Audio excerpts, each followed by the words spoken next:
Hello दोस्तों, आज की कहानी उस इंसान की है जिसने अपनी पूरी जिंदगी सिर्फ एक ही सपना देखने में गुजार दी, मैजिक की सबसे बुलंद चोटी तक पहुंचना। मगर जितना ज्यादा वो मेहनत करता गया, दुनिया ने उसे उतना ही ज्यादा नजरअंदाज किया और आखिर में वो अपनी नाकामी के एहसास के साथ अकेला दम तोड़ देता है। लेकिन यहाँ से असली कहानी शुरू होती है, बल्कि यहाँ पे खत्म नहीं हुई, क्योंकि जिस दिन उसकी सांसें रुकती हैं, ठीक उसके 400 साल बाद वो दोबारा उसी दुनिया में वापस आता है। वही नाम, वही यादें और वही सारी ताकत जो उसने अपनी पहली जिंदगी में खून पसीना बहाकर हासिल की थी। और इस बार जिस दुनिया ने उसे टैलेंटलेस, बेकार, नाकाबिल समझा था, वही दुनिया जल्द उसके सामने घुटने टेकने वाली है। सीरीज का official name from overshadow to overpower है। अगर तुमने अभी लाइट नॉवल या मांगा नहीं पढ़ा तो बिल्कुल टेंशन मत लो, मैं तुम्हें शुरू से संभाल के ले चलता हूँ। सिर्फ एक बात क्लियर कर दूं ताकि कंफ्यूजन पैदा ना हो, जो बूढ़ा आदमी हम इस एपिसोड के शुरू में देखने वाले हैं, वही इंसान आगे चलकर एक नई बॉडी के अंदर रिइंकार्नेट होगा। इसलिए थोड़ा सब्र रखना, कहानी अपना सर्कल पूरा करने में कुछ वक्त लेगी। चलो अब सीधा एपिसोड की तरफ चलते हैं। एपिसोड शुरू होता है कासल के सामने वाले खूनी मैदान से, जहां मुट्ठी भर हीरोज उस डीमन लॉर्ड को घेर कर खड़े होते हैं। इनमें ज्यादातर सोसर्स हैं जिनकी मैजिक पावर बहुत ज्यादा कम होती है और वो अपना स्पेल कास्ट करके उसके ऊपर अटैक कर रहे होते हैं। और इनमें एक स्वॉर्डमैन भी होता है जो अपनी तलवार की ताकत पर भरोसा करते हुए सीधा उस डीमन लॉर्ड के जिस्म तक पहुंचने की कोशिश कर रहा है। दूसरी तरफ एक बंदा अपने अर्थ मैजिक से उस डीमन लॉर्ड का एक पैर जमीन के अंदर धंसा देता है ताकि वो एक पल के लिए तो उसे रोक सके। कुछ ही दूर हमारा असल हीरो, जो अभी तक बस एक मामूली सा लाइटिंग मेज लग रहा है, काफी ज्यादा जख्मी हालत में जमीन पर गिरा हुआ है। डीमन लॉर्ड अपनी जगह संभालते हुए अपने मुंह में एक एनर्जी अटैक को क्रिएट करता है और सीधा उनकी तरफ एक लाइटनिंग वेव फेंक देता है, जो जमीन को चीरते हुए सबकी जान लेने के लिए उनकी तरफ बढ़ रही होती है। लेकिन वही अर्थ में तेजी से अपने और सबके सामने एक वॉल क्रिएट कर देता है, जिसकी वजह से वो लोग बच जाते हैं। और अब इसी मौके का फायदा उठाकर वो स्वॉर्डमैन फौरन छलांग लगाता है, जबकि डीमन लॉर्ड उसे अपनी तरफ आता देखकर दूसरी बार अपने मुंह में एनर्जी अटैक को जनरेट करने लगता है। ये देखकर बाकी के सोसद एक साथ उस पर अटैक करते हैं, मगर डीमन लॉर्ड अपने एक ही हाथ से उनके सभी के अटैक्स को रोक लेता है। इसी लम्हे का फायदा उठाते हुए स्वॉर्डमैन अपनी तलवार सीधा उसके जिस्म में घुसा देता है और यही मौका देखकर हमारा लाइटनिंग मेज अपनी पूरी ताकत जमा करके उठता है और डीमन लॉर्ड के जिस्म में लाइटनिंग के झटके देने लगता है। साथ ही वो चिल्लाता है कि सब मिलकर एक साथ अटैक करो। सबके कंबाइन अटैक्स आखिर में आकर एक साथ जुड़ जाते हैं, डीमन लॉर्ड के जिस्म के आर पार निकल जाते हैं और एक जोरदार धमाके के साथ वो डीमन लॉर्ड हमेशा के लिए खत्म हो जाता है। अपने सामने ये नजारा देखकर हमारा मेन प्रोटैगनिस्ट ये कहता है कि क्या हम सच में जीत गए। जंग खत्म होने के बाद वो सारे हीरोज अपने शहर की तरफ रुख करते हैं, जहां उनका शानदार इस्तकबाल होता है। कासल में राजा के सामने जब वो 4 वॉरियर्स सर झुकाए खड़े होते हैं, राजा उन्हें देखकर एक ऐलान करता है, इन 4 ग्रेट वॉरियर्स ने हीरो की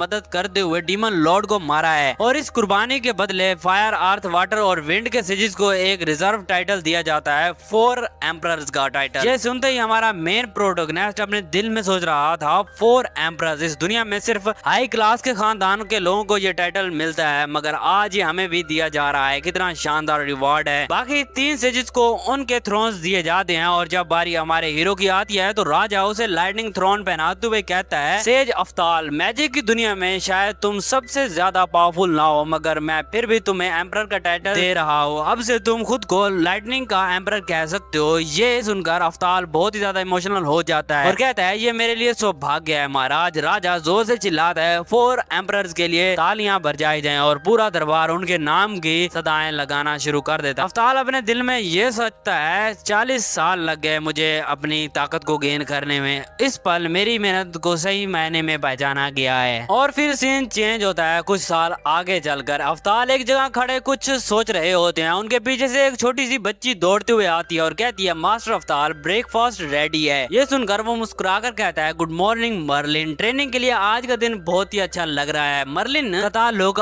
आगे चलकर डीमन लॉर्ड के क्लैन से निकलता है। अभी के लिए सिर्फ एक मस्त और जोश से भरी हुई स्टूडेंट है जिसे अफ्ताल ने खुद अपनी देख रेख में बड़ा किया है। सीन कट होकर ट्रेनिंग ग्राउंड पर आ जाता है, जहाँ अफ्ताल कुछ बच्चों को बेसिक सिखा रहे होते हैं मैजिक्स के। बच्चे अपने सर पर पत्थर रख कर कंसंट्रेशन की एक्सरसाइज कर रहे होते हैं, मगर दरमियान में एक बच्चे का पत्थर अचानक से गिर जाता है। अफ्ताल उसे फोकस रखने को कहते हैं, जिस पर वो बच्चा सर हिलाकर कहता है कि ठीक है सर, दोबारा कोशिश करते हैं। अफ्ताल सबको समझाते हैं, अगर तुम अपना फोकस को नहीं बनाए रख पा रहे तो तुम स्पेल इंचांट करने में नाकाम रहोगे जब तुम मैजिक करना सीखोगे। कुछ वक्त बाद जब वो ट्रेनिंग रोक देते हैं तो अफ्ताल सबको इनकरेज करते हैं, बहुत खूब, सब इसी तरह करते रहो, चलो अब लेवल 4 का स्पेल को फिर से आजमाते हैं। मगर उसी वक्त मर्लिन अचानक पूछती है, थोड़ा आराम क्यों नहीं कर लेते। ये सुनकर अफ्ताल थोड़ा चौंक जाते हैं मगर फिर मुस्कुरा कर कहते हैं तुम मेरे बारे में बिल्कुल फिक्र ना करो, मैं अभी तक थका नहीं हूँ। मरलिन ये सुनकर परेशान हो जाती है क्योंकि उसे दिन ब दिन अफ्ताल की तबीयत गिरती हुई साफ दिखाई दे रही होती है। इस लम्हे पर अफ्ताल के ज़हन में कुछ पुरानी यादें घूमने लगती हैं और वो वापस उसी मैदान में चला जाता है जहाँ से हमने एपिसोड को शुरू किया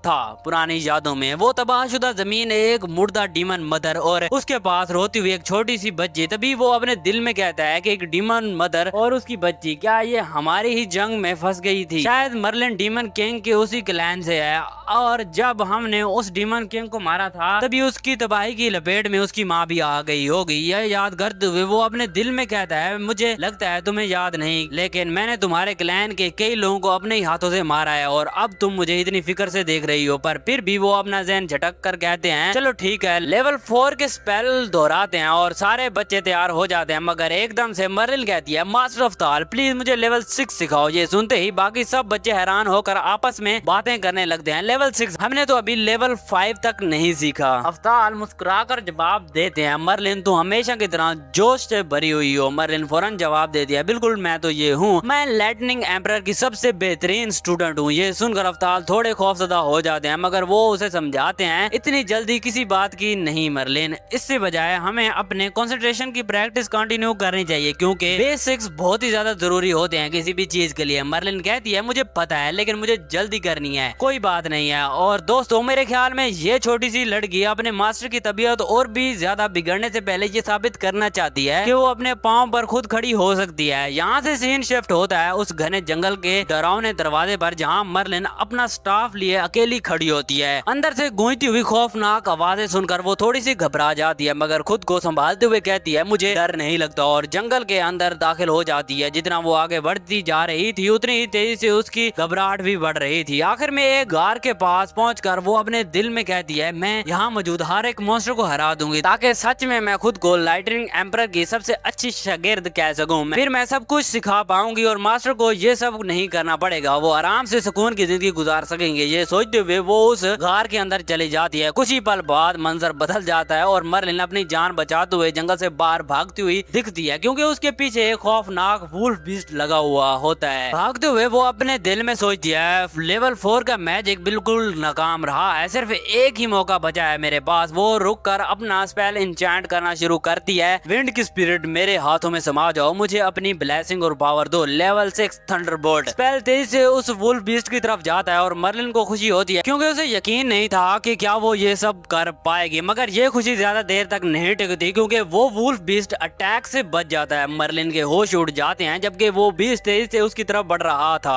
और उस पर एक अटैक करके उसे जख्मी कर देता है। वो जमीन पर गिर जाती है और वो बीस्ट उसके बिल्कुल सामने खड़ा था। अब मर्लिन ने हर उम्मीद छोड़ दी थी जबकि अचानक एक जोरदार धमाका होता है और ये धमाका अफ्ताल ने किया होता है। अपने मास्टर को अपने सामने देखकर मर्लिन की सांसों में सांस आती है लेकिन अफ्ताल गुस्से में चिल्लाता है मैंने तुम्हें कितनी बार कहा है इस जंगल से दूर रहो। मर्लिन माफी मांगने लगती है जिस पर अफ्ताल कहते हैं सुनो मर्लिन, मेरे पास स्टूडेंट्स में सबसे ज्यादा पोटेंशियल तुम में है मगर तुम बहुत ही ज्यादा जल्दबाजी कर रही हो। जिस पावर को तुम पाना चाहती हो उसे तुम जल्दबाजी से कभी भी नहीं हासिल कर पाओगी। वो असल में कोई पावर नहीं होती जो तुम जल्दबाजी में हासिल करते हो, वो तुम्हारे हाथों से फिसल जाएगी। ये बात करते हुए उनके पीछे वो वुल्फ बीस्ट दोबारा से आ जाता है मगर अफ्ताल उससे कहता है कि बीच में मत आओ, मैं भी बढ़ा रहा हूँ और अपना एक लेवल 10 का स्पेल कास्ट करके उस बीस्ट को राख में तब्दील कर देते हैं। रात को घर वापसी के बाद मर्लिन खाना बनाते हुए कहती है मास्टर अफ्ताल बहुत ही ज्यादा स्ट्रॉन्ग है। अफ्ताल मुस्कुराकर कहते हैं कि फिर से वही बात, आज तुमने काफी पढ़ाई कर ली है, अब सो जाओ। मर्लिन जाने लगती है मगर अचानक रुक जाती है क्योंकि अफ्ताल खून की उल्टी करने लगते हैं। वो खुद को संभालते हुए कहते हैं लानत है इस बीमारी पर, मगर तुमने मुझे देख लिया। मर्लिन परेशान होकर कहती है मैं पहले से भी नोटिस कर चुकी हूँ, इसलिए मैं जितना जल्दी हो सके सीखना चाहती हूँ। अफ्ताल अपने दिल में सोचते हैं तो इसलिए तुम इतनी मेहनत कर रही हो। मर्लिन कहती है मास्टर अफ्ताल प्लीज अपना ख्याल रखा करो और जितना हो सके आराम करो। अफ्ताल जवाब देते हैं मेरे पास वक्त बहुत ही कम बचा है, आराम करने का वक्त बिल्कुल भी नहीं है। मर्लिन सवाल करती है इतनी बीमार होने के बावजूद आप मैजिक की ट्रेनिंग क्यों करवा रहे हैं हमको? अफ्ताल कहते हैं क्योंकि मैं अपने बाद में आने वाले तुम जैसे होनहार स्टूडेंट्स को ट्रेन करना चाहता हूँ और मैं दुनिया का सबसे स्ट्रॉन्गेस्ट इंसान बनना चाहता था। वैसे तो हर कोई ग्रेट बनना चाहता है और मैं भी इससे मुत्तफिक ही हूँ मगर अफसोस मैं कभी ये नहीं कर पाऊंगा। मर्लिन गुस्से में कहती है आप ये क्या कह रहे हैं मास्टर, आप बहुत ही ज्यादा स्ट्रॉन्ग। लाइटनिंग एम्परर उन सब में सबसे ज्यादा स्ट्रॉन्ग और पावरफुल है, और आज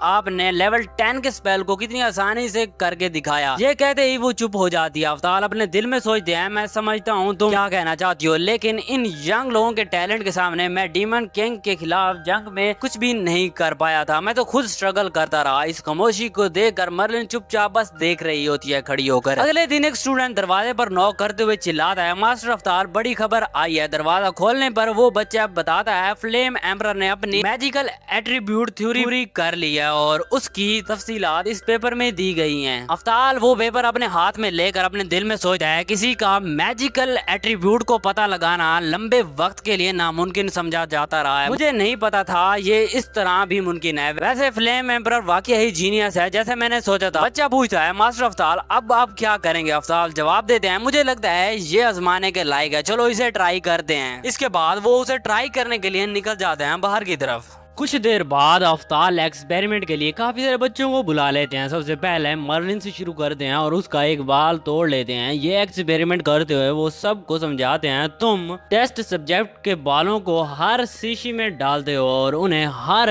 एलिमेंट फायर, विंड, अर्थ और वाटर के लिए तैयार किए गए खास मैजिकल पानी में डुबोते हो। एक जोरदार रोशनी के बाद हर शीशी में अपने एलिमेंट के हिसाब से एक रंग दिखता है। मर्लिन का ब्लू और ग्रीन वाला शीशी काफी तेजी से चमक रही होती हैं, जिससे एक बच्चा पूछता है, सर ये ब्लू और ग्रीन वाले क्यों ज्यादा चमक रहे हैं, इसका क्या मतलब है? अवतार समझाते हैं, पेपर के मुताबिक रोशनी की शिद्दत और कलर की इंटेंसिटी ई से एस रैंक तक की रैंक मानी जाती है। ग्रीन और ब्लू ज्यादा चमक रही हैं, काफी घना है, इसी वजह से मेरा अंदाजा है कि तुम्हारी वाटर और विंड दोनों में रैंक ऐसा है। एक बच्ची बाकी शीशियों देखकर कहती है, बाकी टेस्ट ट्यूब रेड और ब्राउन रंग के हैं, तो फायर सी रैंक और अर्थ भी सी रैंक क्या है? तो फायर सी रैंक और अर्थ भी सी रैंक का ही है, क्या ये सही है? अवतार सहमत होते हैं और अपने दिल में सोचते हैं, मर्लिन के लिए शायद इसका कोई खास मतलब नहीं है, लेकिन मैंने उसे तब से पाला है जब वो बिल्कुल छोटी थी, इसलिए मुझे पता है कि उसकी मैजिकल एट्रीब्यूट के बारे में जो मैं जानता हूँ उसके मुताबिक इस टेस्ट के नतीजे उसे 100% सही है। और आजकल जिस तरह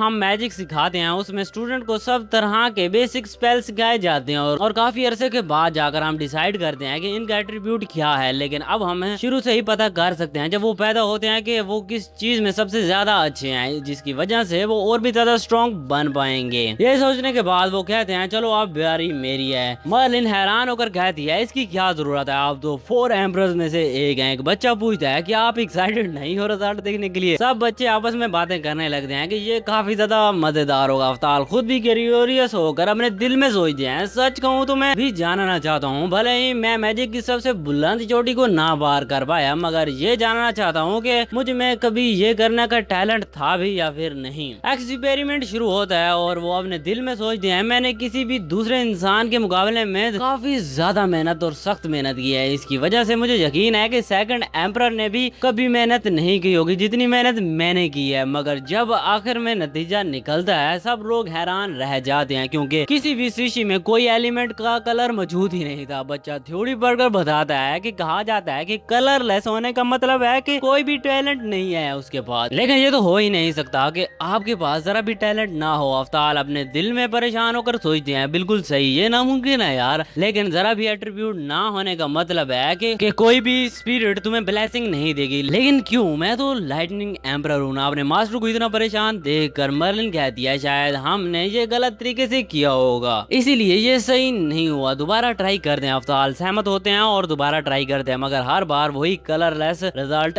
आता है। आखिर में वो कहते हैं, मैंने कितनी भी कोशिश की सिर्फ शीशी कलरलेस ही रही, मुझे मैजिक सीखने में दूसरों से ज्यादा वक्त लगा, सिर्फ मेरी मुसलसल कोशिशों ने मुझे इसमें बेहतर बनाया है। अच्छा, तो यही वजह है, इसी वजह से मैं सेकंड एम्परर को नहीं हरा पाया और वो लगातार मुझसे आगे निकलते गए, क्योंकि उनके पास खुद का मैजिकल एट्रीब्यूट था। लेकिन इतने ज्यादा टेंशन लेने की वजह से उनकी बीमारी उनके ऊपर हावी होने लगती है और मर्लिन काफी ज्यादा परेशान हो जाती है। कुछ दिनों के बाद उनकी बीमारी उन पर काफी ज्यादा हावी हो जाती है। दरवाजे के बाहर खड़ी मर्लिन कहती है, मास्टर अफ्तार मैं आपके लिए थोड़ा गर्म पानी ले आई हूँ, मगर वो उसे अंदर आने से मना कर देते हैं। लेकिन जब उनकी सांसें थोड़ी देर के लिए रुकती हैं तो वो अपने दिल में कहते हैं, मुझे हमेशा से लगता था कि मैं एक दिन मैजिक की सबसे बुलंद हायर पोजीशन पर जाऊंगा, लेकिन मैं टैलेंट की दीवार को भी पार नहीं कर पाया। उस पल मैंने अपनी सारी ख्वाहिशें और उम्मीदें खो दी। शुरू से ही मेरी कोई ख्वाहिश या उम्मीद तो नहीं थी। मैं कितना बेकार हूँ, कितना बेकार। बस मेरे पास थोड़ा और वक्त है।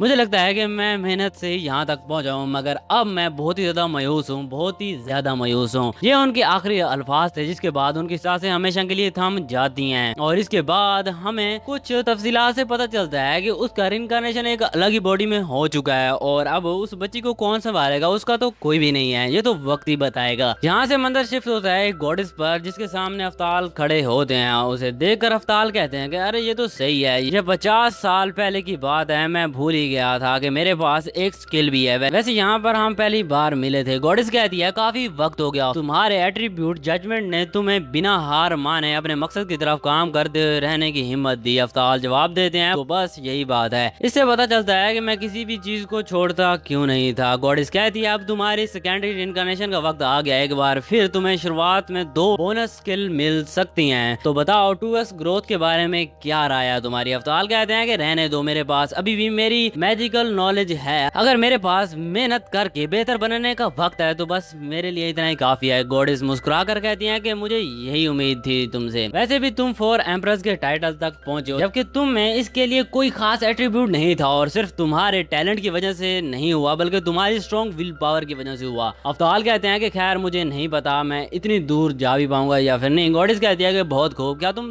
रेडी हो इसके लिए। और इसी सवाल के साथ अफ्ताल पूरी तरह तैयार हो जाते हैं और उनकी रिइंकार्नेशन एक अलग बच्चे के अंदर हो जाती है। जब उसे होश आता है तो वो हैरान होकर अपनी बॉडी अच्छी तरह से चेक करते हुए कहते हैं कि ये मेरी यादें तो मेरे पास हैं, मैं कुछ भी नहीं भूला हूँ। ये सोचकर वो घर के बाहर निकल कर नीचे कमरे की तरफ आते हैं और आईने में खुद को देखते हैं, जिससे उन्हें अपना चेहरा देखकर वो कहते हैं, मैं अफ्ताल हूँ, लाइटिंग एम्परर। और दिलचस्प बात ये थी कि यहाँ पर भी उसका नाम अफ्ताल ही होता है, फ्रेंडली ट्रेडिशन की वजह से। इसी वक्त उसकी माँ उसकी तरफ आती है और उसे जोर से गले लगा लेती है और कहती है, गुड मॉर्निंग अफ्ताल, रात को नींद अच्छी आई है क्या। मगर उसकी माँ ने उसे इतना कस के पकड़ा हुआ था कि उसकी सांसें नहीं आ रही होती, इसलिए वो उसे छोड़ देती है। इसके बाद ब्रेकफास्ट टेबल पर वो अपने दिल में सोचते हैं, गॉडेस की मिली हुई सेकेंडरी रिइंकार्नेशन स्किल की वजह से मैं अपनी तीसरी जिंदगी गुजार रहा हूँ और जब मैं 4 साल का हुआ तब से ही मुझे मेरे पुराने अफ्ताल की यादें आने लगी। इसी वजह से इस बार मैं मैजिक में पूरी तरह महारत हासिल करूंगा। वैसे आज सुबह मुझे याद आया कि मैजिकल एट्रीब्यूट के टेस्ट के लिए पानी कैसे तैयार कर दें, तो अब इसे भी आजमाया जाए। यहाँ पर घर के बाहर निकल कर वो घास के ऊपर लेटे हुए होते हैं। मुझे उम्मीद नहीं थी। उठकर अपना सामने कुछ गिलास रखते हैं और एक्सपेरिमेंट शुरू करते हैं। रिजल्ट फिर वही निकलता है कि कोई भी कलर मौजूद नहीं था। ये याद करते हुए वो अपने दिल में सोचते हैं, शायद जब मैं लेवल 10 का स्पेल सीखूंगा तो अपनी लिमिट तक पहुंच जाऊंगा, जैसे मैं पिछली बार हुआ था। ये कह रहे होते हैं कि आसमान में एक ड्रैगन उनके सामने से गुजर जाता है। ये देखकर वो काफी ज्यादा हैरान रह जाते हैं कि यहाँ पर ड्रैगन क्या कर रहा है और वो बहुत ज्यादा गुस्से में लग रहा होता है। उसी वक्त कुछ हॉर्स राइडर्स उस ड्रैगन के पीछा करते हुए चिल्ला रहे होते हैं कि ये ड्रैगन कैपिटल की तरफ बढ़ रहा है, इसे जल्दी से रोको वरना ये तबाही मचा देगा। ये सुनते ही अफ्ताल भी उसका पीछा करना शुरू करता है, मगर एकदम वो रुक जाता है और कहता है, मैं तो अभी बच्चा हूँ यार, मैं भला उसका पीछा कैसे कर सकता हूँ। लेकिन तभी उसे याद आता है कि मेरे पास अपने पिछले वर्ल्ड की कुछ यादें हैं और मैजिक भी मेरे पास अपना ही है। इसके बाद वो अपना मैजिक एक्टिवेट करता है और लेवल 10 के स्पेल को कास्ट करता है और एक पावरफुल अटैक निकलता है और सीधा जाकर ड्रैगन पर लगता है। अपने सामने ड्रैगन की ये हालत देखकर अफ्ताल हैरान होकर कहते हैं, आखिरकार मैंने ये कर दिखाया। दूसरी तरफ वो हॉर्स राइडर भी ड्रैगन की ये हालत देखकर काफी हैरान होते हैं कि आखिरकार ये जमीन पर कैसे गिर गया और ये अटैक किसने किया था। अफ्ताल अपने दिल में कहते हैं, इसका मतलब ये है कि इस दुनिया में मेरी दोबारा से पावर बहुत ही ज्यादा स्ट्रॉन्ग है इनसे। तो दोस्तों ये एपिसोड यहीं पे खत्म होता है और आगे चलकर हम देखेंगे कि क्या अफ्ताल पावरफुल बन पाएगा सबसे। और तुम्हें क्या लगता है कि मुझे इस सीरीज को कंटिन्यू करना चाहिए या नहीं, कमेंट बॉक्स के अंदर जरूर बताना। और मैं मिलता हूँ अगले एपिसोड में, तब तक के लिए बाय बाय टाटा। और भी सीरीज देखने हैं तो लिंक इन द डिस्क्रिप्शन।